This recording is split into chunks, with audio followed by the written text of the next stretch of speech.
আমরা যখন আমাদের জীবনের কোনো একটা লক্ষ্য নিয়ে চিন্তা করি তখন গিয়ে কিছু ইম্পর্ট্যান্ট বিষয় চলে আসে।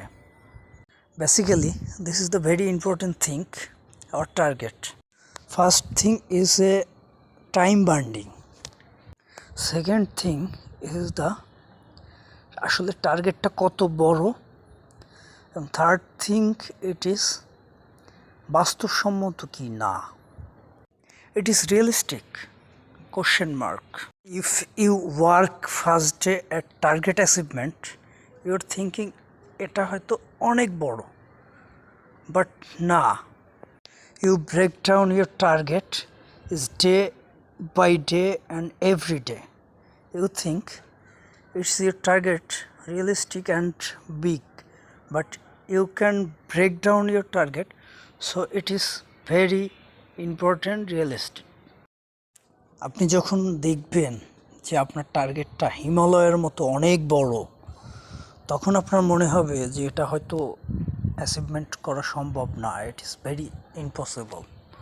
But it is possible because you work first day on a step, second day on a step, third day on a step, you think day by day on a step forward, so you achieve your target closely.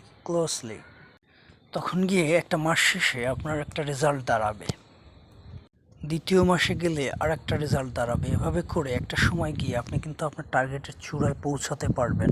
কিন্তু প্রথম দিন আপনার মনে হবে এটা অনেক বড়, অনেক লম্বা, but your working activities possible the achievement target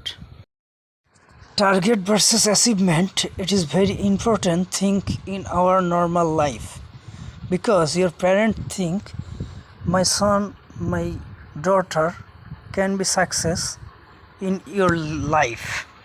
So সমাজের মানুষগুলো ওভাবে করে চিন্তা করে যে কোন মানুষটা সাকসেস তার সাথে ওভাবে করে বিহেভিয়ার করবে, because every failure no one like unless people. It is the very truth and important thing.